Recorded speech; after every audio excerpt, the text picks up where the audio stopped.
বাবু তাহরিম বাইইল হাদির লিবাদি। শহরী ব্যক্তি গ্রাম্য ব্যক্তির জন্য ক্রয় বিক্রয় করে দিবে না। এর সুরতগুলি কি? এর তাফসীর কি? কোন শহরী ব্যক্তি গ্রাম থেকে পণ্য নিয়ে আসা ব্যক্তির জন্য ক্রয় বিক্রয় সম্পাদন করবে না। গ্রাম থেকে বা দূর দূরান্ত থেকে কিংবা অন্য শহর থেকে, গ্রাম দ্বারা মুরাদ হলো এই শহরের পণ্য নয়, অন্য শহর কিংবা গ্রাম থেকে এ পণ্য আনা হয়েছে, এ পণ্য যে ব্যক্তি এনেছে সে নিজেই ক্রয় বিক্রয় করবে। তৃতীয় কোনো ব্যক্তি আবির্ভূত হয়ে যে আমি তোমার এটা বিক্রি করে দেই, এই কাজটা করবে না। বাবু তাহরিম বাইইল হাদির লিবাদি, কোন শহরী ব্যক্তি গ্রামে থেকে আনা পণ্যের বিক্রি করে দিবে না বা গ্রাম্য ব্যক্তির জন্য পণ্য বিক্রি করবে না। এর ব্যাখ্যা কি? এর ব্যাখ্যা হলো একদম একটা সহজ, এখানে কোনো দালাল আবির্ভূত হবে না। শহরী ব্যক্তি যারা মুরাদ হলো দালাল, কোনো দালাল ব্যক্তি এখানে আবির্ভূত হবে না।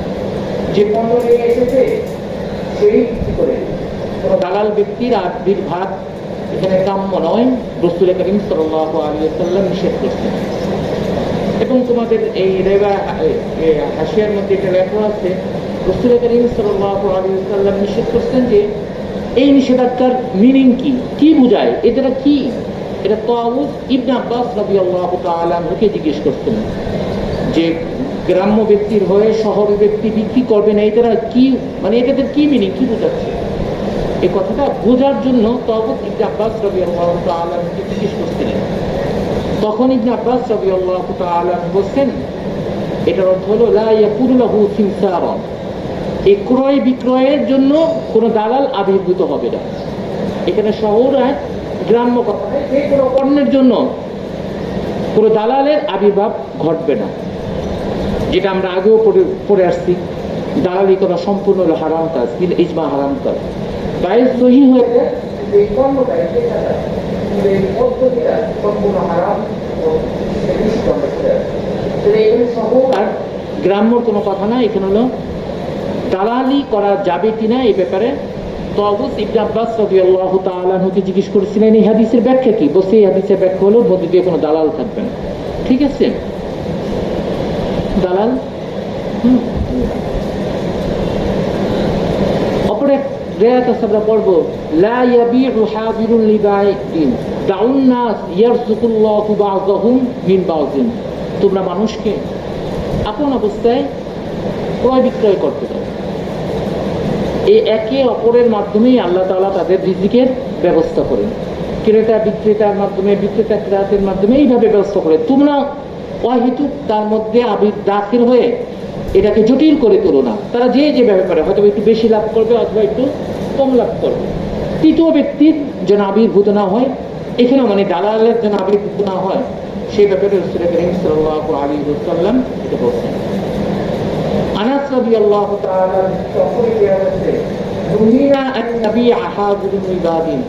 আমাদেরকে নিষেধ করা হয়েছে যেন আমরা শহরে যারা থাকি তারা যেন গ্রামে থাকা ব্যক্তিদের জন্য ক্রয় বিক্রয় না করি। ওয়া ইন কানা আখাহু আও আবাহু, গ্রামে থাকা আসা ব্যক্তি যদি তার ভাইও হয় কিংবা পিতাও হয়, তবুও এখানে মধ্যে দিয়ে অনুপ্রবেশ করবে না। যে পণ্য নিয়ে এসেছে সে নিজেই এই পণ্য বিক্রি করবে।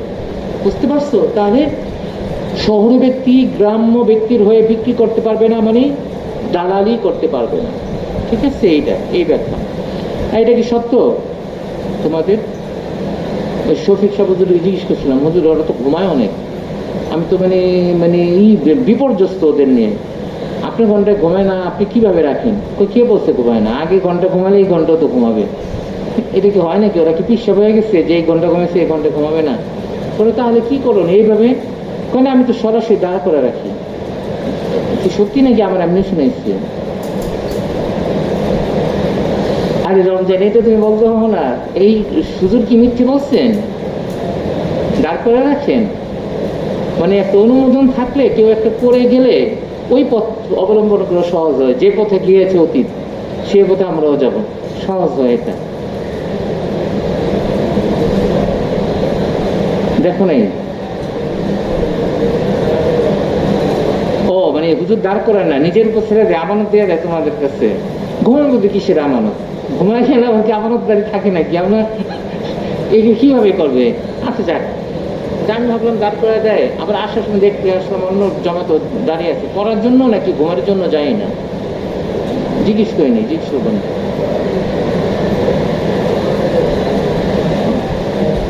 দুই দিকটা ভালো, একটা হলো আবিষ্কারক হিসাবে ভালো, আমি যদি দাঁড় করিয়ে দিই শুরুতে সেটা একদিক দিয়ে ভালো, বুঝে দেয় আউ্বাল আমার পথ অনুসরণ অনেকে, আবার অপর দিক দিয়ে থাকবে কি তোমরা আসছি বা কয়দিন ঘুমাই যাও, পরে তো দাঁড়িয়েই থাকতে হবে, যেভাবে ঘুমাও আর বলবা কিভাবে।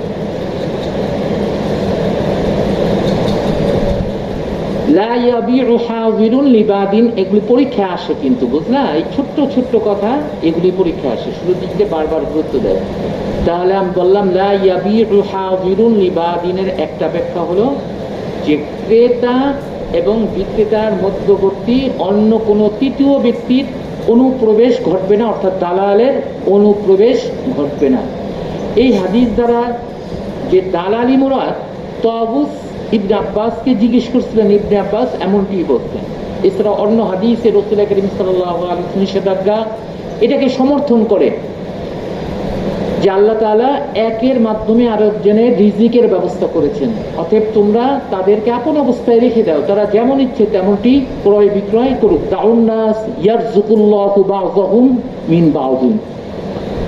অপর এক হাদিস আছে, হযরত আনাস রাদিয়াল্লাহু তাআলা আনহু বলেন, নুহিনা আন ইয়াবিআ হাযিরুন লিবাদিন ওয়া ইন কানা আখাহু আও আবাহু।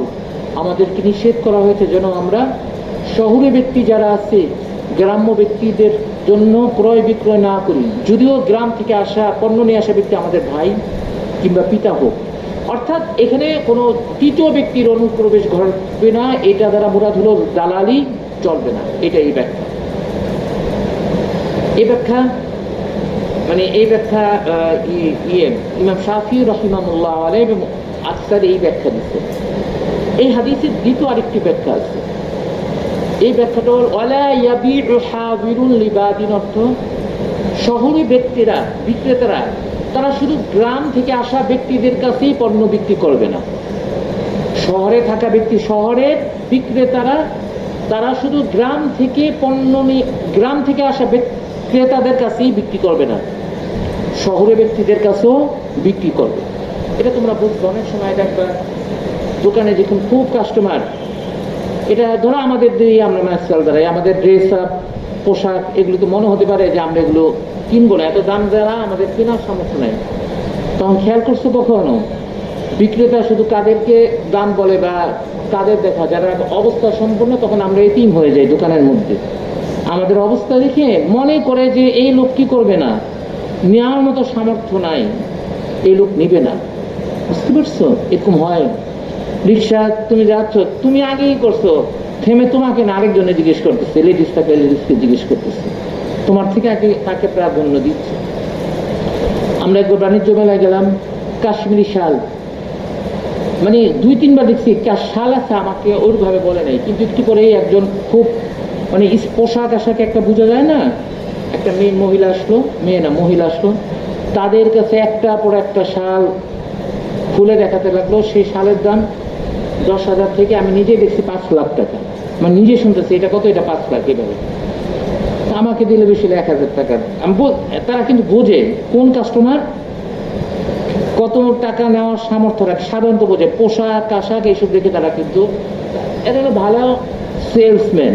যারা বোঝে না তারা সেলস করতে পারে না, যারা বোঝে তারাই সেলস করতে পারে।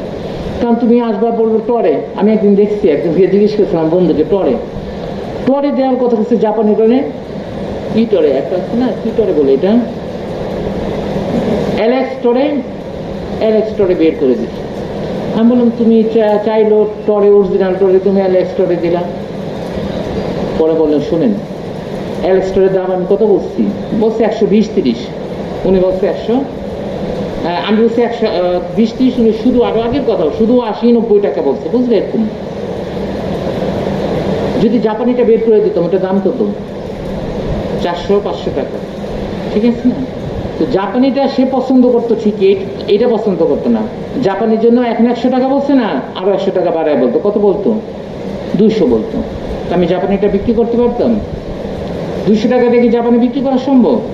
কিন্তু জাপানিটা পছন্দ হয়ে যেত, তখন অ্যালেক্সটরে এটাও আর কি লাগতো না, এটা আর ভালো লাগতো না, ওই জাপানিটাই নিতে চাইতো, অ্যালেক্সটরে থেকে একটু দাম বেশি দেয়, এই জন্য জাপানিটা দেখায় নাই, কোনটাই দেখাইছে অ্যালেক্স, তাহলে দুইটি হারাইতো, মানে জাপানিটা নিতে চাইতো অ্যালেক্সটরের দাম দিয়ে, আর অ্যালেক্সটর ওইটা না নিতে পারলে অ্যালেক্সটর আর পছন্দ হতো না।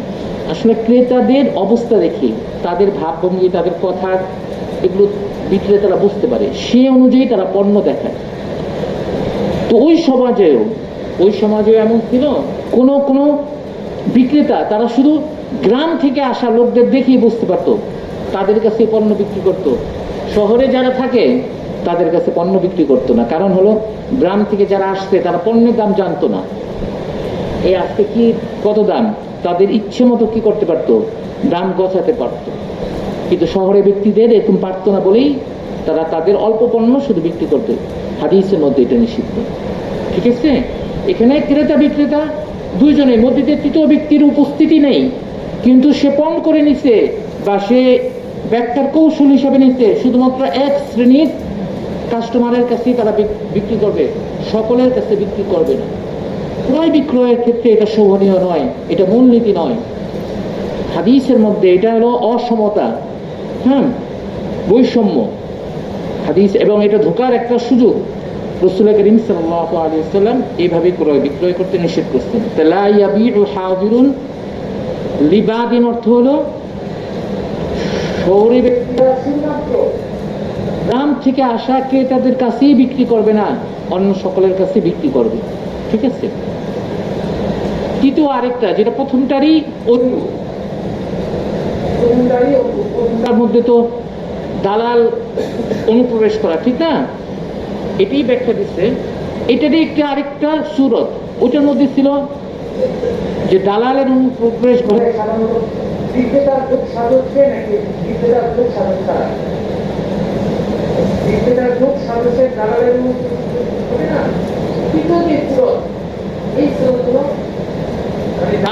বিক্রেতা তাকে আমন্ত্রণ করে নিয়ে আসে নাই দালালকে, তুমি আমার এই পণ্যটা বিক্রি করে দাও, এটা বিক্রেতা দালালকে আমন্ত্রণ করে আনি। দালাল খুদ নিজে এসে বলতেছে যে তুমি আমার কাছে তোমার পণ্যটা দাও, আমি তোমার পণ্যটা বিক্রি করে দিই।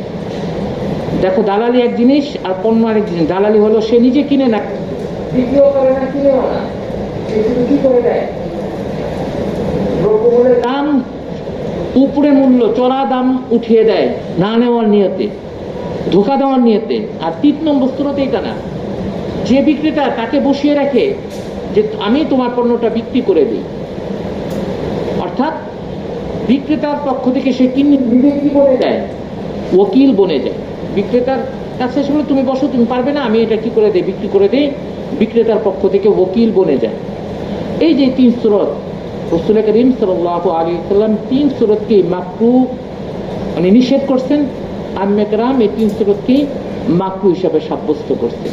ঠিক আছে, প্রথমত দালালের অনুপ্রবেশ, 2 নম্বর শুধুমাত্র এক শ্রেণীর কাছে, গ্রাম্য ব্যক্তিদের কাছে বিক্রি করা, 3 নম্বর হলো নিজে এসে দালালি, কিন্তু দালাল বিক্রেতার পক্ষ থেকে ওকিল রূপে আবির্ভূত হওয়া, তুমি বসো আমি তোমার পণ্যটা বিক্রি করে দিই। এই 3 ধরনের ক্রয় বিক্রয় রাসূল করিম সাল্লাল্লাহু আলাইহি ওয়াসাল্লাম নিষেধ করছেন। কেননা এখানে যদি এইভাবে ক্রয় বিক্রয় হয় তাহলে কোনো না কোনো পক্ষ ক্ষতিগ্রস্ত হয়। প্রথম সূরতে দালালির কারণে ক্রেতারা, সাধারণ ক্রেতা ক্ষতিগ্রস্ত হয়। দ্বিতীয় সূরতে গ্রামের ক্রেতারা ক্ষতিগ্রস্ত হয়। আর তৃতীয় সূরতে আল্লাহ তাআলা বলছেন প্রত্যেকে একজনের মাধ্যমে আরেকজনের রিজিকের ব্যবস্থা আল্লাহ তাআলা করেছেন। এখানে তৃতীয় ব্যক্তির অনুপ্রবেশ করার দরকার নেই, তিনি এসে বিক্রেতাকে ওয়াহিদুক জিতিয়ে দেওয়ার চেষ্টা করছে, এটাও সমর্থন করে না, এ দ্বারা ক্রেতা ক্ষতিগ্রস্ত হয়। তো এই 3 সূরতে যেহেতু ক্ষতিগ্রস্ত হয়, আহনাফের নিকট এটা মাকরুহ, সকল আইম্মে কেরামের নিকটও এটা নিষিদ্ধ। মাকরুহ মানে মাকরুহ তাহরিমি হারাম। তবে আহনাফের একটা কথা, এই ধরনের তৃতীয় ব্যক্তির অনুপ্রবেশ দ্বারা যদি কোনো কেউ ক্ষতিগ্রস্ত না হয় তাহলে এটা মাকরুহ হবে না। মানে মালুলুন বিইল্লাহ। আহনাফের নিকট এই যে হুকুম আসছে, এগুলো তৃতীয় ব্যক্তি অনুপ্রবেশ ঘটে এই সকল ক্রয় বিক্রয় করে দেবে না, এটা হলো এই জন্য কোনো না কোনো পক্ষ ক্ষতিগ্রস্ত হচ্ছে। মালুন বিইল্লাতিন, ইল্লাতের কারণে এই হুকুম আনা হয়েছে। কিন্তু এই ব্যবস্থা দ্বারা কেউ যদি ক্ষতিগ্রস্ত না হয়, তাহলে আহনাফের নিকট এটা নিষিদ্ধ নয়। ঠিক আছে? বর্তমান সময়ে এমন অনেক পণ্য আছে যেগুলো তৃতীয় ব্যক্তির অনুপ্রবেশ ছাড়া তোমার সম্পাদন করা সম্ভব নয়। যেমন তোমার একটা ওষুধ প্রয়োজন, যে ওষুধটা তুমি চায়না থেকে আনবা, তুমি এখানে আনার মতো বাধ্য না। তুমি যদি টিকিট কেটে চায়না আনতে যাও, তাহলে তো তোমার বিশাল এক খরচ পড়ে যাবে। এখন তৃতীয় ব্যক্তিরা এটা লিখিয়ে দিতেছে, তুমি বললে সে তোমার জন্য নিয়ে আসবে। এমন না সে দোকানে চায়না পণ্য রেখে দিছে, চায়না ওষুধ রেখে দিছে, তাহলে তো তুমি সরাসরি সে বিক্রেতা তুমি ক্রেতা সরাসরি তুমি কি করতে পারো, কিনতে পারো। এই ব্যবস্থা তুমি বললে ভাই আমার কি করে দাও, এই ওষুধেরটা আনার ব্যবস্থা করে দাও। এই যে মিডিয়া হলো, এই মিডিয়ায় কিছু আর্থিকভাবে লাভবান হয়। এটা যদি প্রয়োজন হয়, কেউ ক্ষতিগ্রস্ত হচ্ছে না, বরঞ্চ উপকৃত হচ্ছে, তাহলে এই ব্যবস্থা জায়েজ আছে। ঠিক আছে? রাসূল করিম সাল্লাল্লাহু আলাইহি সাল্লামের সময়ে এক ব্যক্তি উট নিয়ে আসছিলেন বাজারে। সে ব্যক্তি উট সম্পর্কে ভালো ধারণা ছিল না। রাসূল করিম সাল্লাল্লাহু আলাইহি সাল্লাম উপস্থিত যারা আছে তাদেরকে বলছিলেন যে তোমরা তার উট বিক্রি করার ক্ষেত্রে সহায়তা করো, সহযোগিতা করো। তো সকলের সহযোগিতায় উটটা বিক্রি করা হচ্ছে। তাহলে তৃতীয় ব্যক্তির অনুপ্রবেশ ঘটছে নাকি ঘটে নাই?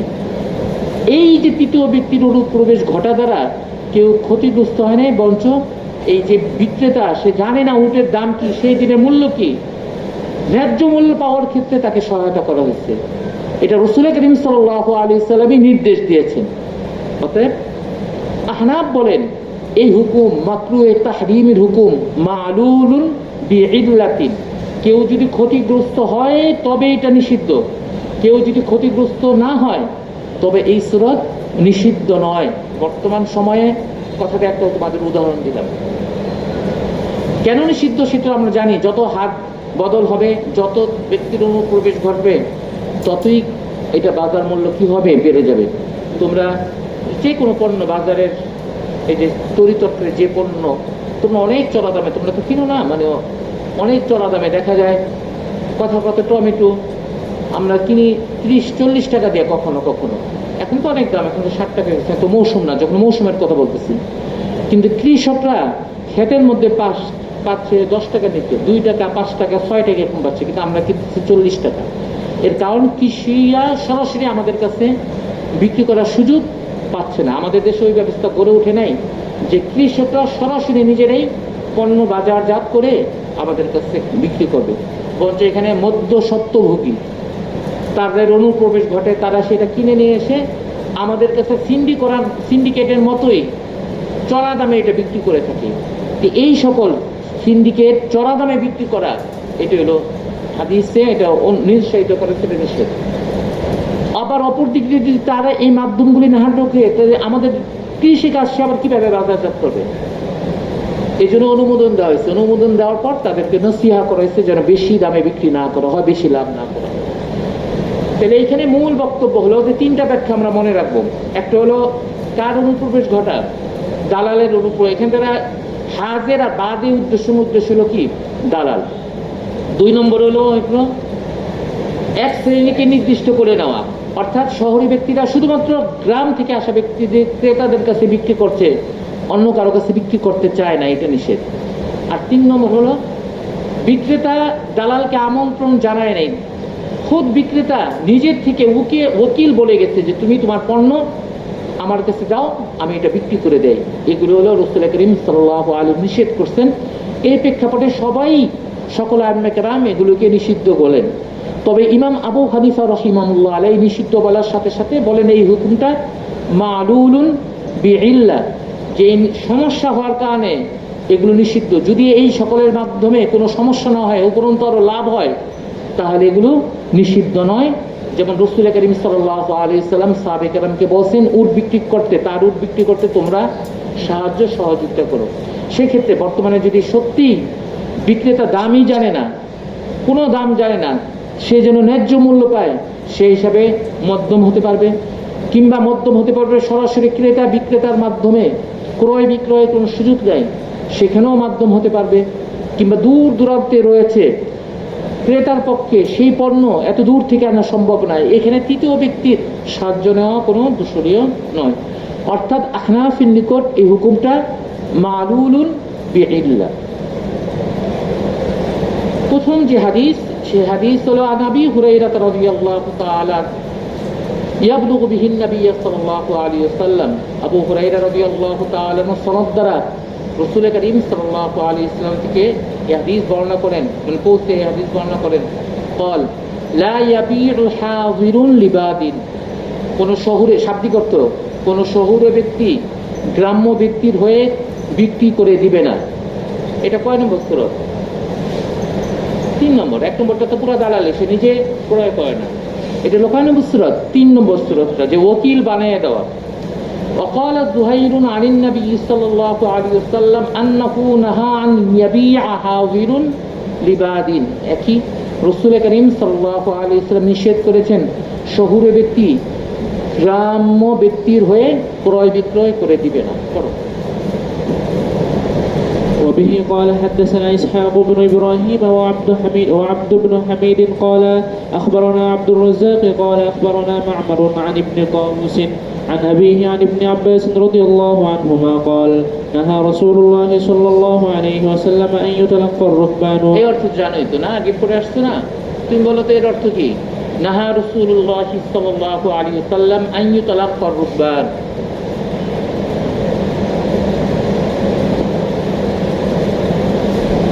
অর্থ কি এটা? তোমরা তো সবাই অর্থটা পাওয়া উচিত। নাহা রাসূলুল্লাহ সাল্লাল্লাহু আলাইহি ওয়াসাল্লাম আন ইউতালাক্কা আর-রুকবান, যদিও মজহুল দ্বারা বলতে মাসদারের অর্থ উঠে হয়ে যাবে, আন আসছে।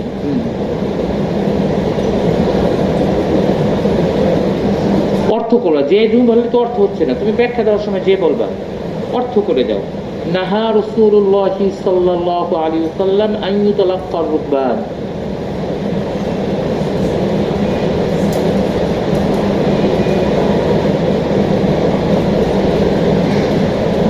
একটু কম ব্যাখ্যায় অর্থ ছিল। আমি আগে ভুল বলছিলাম একটা অর্থ, সেই জন্য তোমাদের আবার বলছি। রাসূল করিম সাল্লাল্লাহু আলাইহি ওয়াসাল্লাম নিষেধ করছেন অগ্রগামী হয়ে বাণিজ্যিক কাফেলার সঙ্গে সাক্ষাৎ করতে। বাণিজ্যিক কাফেলা আসতেছে, তোমরা আমরা অগ্রগামী হয়ে, অগ্রগামী মানে এখানে জায়গায় না থেকে আগে যে কি করা, দেখা করা। তো রাসূল করিম সাল্লাল্লাহু আলাইহি ওয়াসাল্লাম নিষেধ করেছেন অগ্রগামী হয়ে বাণিজ্যিক কাফেলার সঙ্গে সাক্ষাৎ করতে। রাসূল করিম সাল্লাল্লাহু আলাইহি ওয়াসাল্লাম আরো নিষেধ করেছেন শহরে ব্যক্তিদের গ্রাম্য ব্যক্তিদের হয়ে ক্রয় বিক্রয় করে দিতে। বল ফাকুলতু ইবনে আব্বাস, আমি ইবনে আব্বাস, এই যে তাওউসের কথা বলছিলাম না হাসি আছে, যে আমি ইবনে আব্বাসকে জিজ্ঞেস করলাম মা কাউলুহু হাযিরুন লিবাদিন। তাওউস ইবনে আব্বাস রাদিয়াল্লাহু তাআলা আনহুকে জিজ্ঞেস করেছিলেন হাযিরুন লিবাদিনের ব্যাখ্যা কি, এর অর্থ কি? ক্বালা লা ইয়াকুন লাহু সিমসারা, এর ব্যাখ্যা হলো এই পণ্য ক্রয় বিক্রয়ের ক্ষেত্রে কোনো দালাল হবে না। وبه قال حدثنا يحيى بن يحيى التميمي قال أخبرنا أبو خيثمة عن أبي الزبير عن جابر رضي الله عنه قال وحدثنا أحمد بن يونس قال حدثنا زهير قال حدثنا أبو الزبير عن جابر رضي الله عنه قال قال رسول الله صلى الله عليه وسلم لا يبيع حاضر لباد. এই যে তোমরা এককে শহরে ব্যক্তি গ্রাম্য ব্যক্তির হয়ে ক্রয় বিক্রয় করবেন, ছেড়ে দাও না, তারা আপন ভাবে বিক্রি করুক। দাউন নাস, মানুষকে আপন অবস্থায় ছেড়ে রাখো। ইয়ারযুকুল্লাহু বা'দাকুম মিন বা'দিন, আল্লাহ তাআলা একজনের মাধ্যমে এইভাবে ক্রয় বিক্রয়ের দ্বারাই তো একজনের মাধ্যমে আরেকজনের রিজিকের ব্যবস্থা করেছেন। গায়রা আন্না ফি রিওয়ায়াতি ইয়াহইয়া ইয়ারযুকু। পড়ো। وبه قال حدثنا أبو بكر بن أبي شيبة وعمر الناقد قال حدثنا سفيان بن عيينة عن أبي الزبير عن جابر رضي الله عنه عن النبي صلى الله عليه وسلم بمثله. وبه قال حدثنا يحيى بن يحيى قال أخبرنا هشيم عن يونس عن ابن سيرين عن أنس بن مالك رضي الله عنه قال نهينا أن হিনা আন ইয়াবিআ হাযিরুল লিবাদি, আমাদেরকে নিষেধ করেছেন কোন শহরী ব্যক্তি যেন গ্রাম্য ব্যক্তির হয়ে ক্রয় বিক্রয় না করে। ওয়া ইন কানা আখাহু আও আবাহু, গ্রাম থেকে আগত ব্যক্তি তার ভাই কিংবা পিতা হলেও।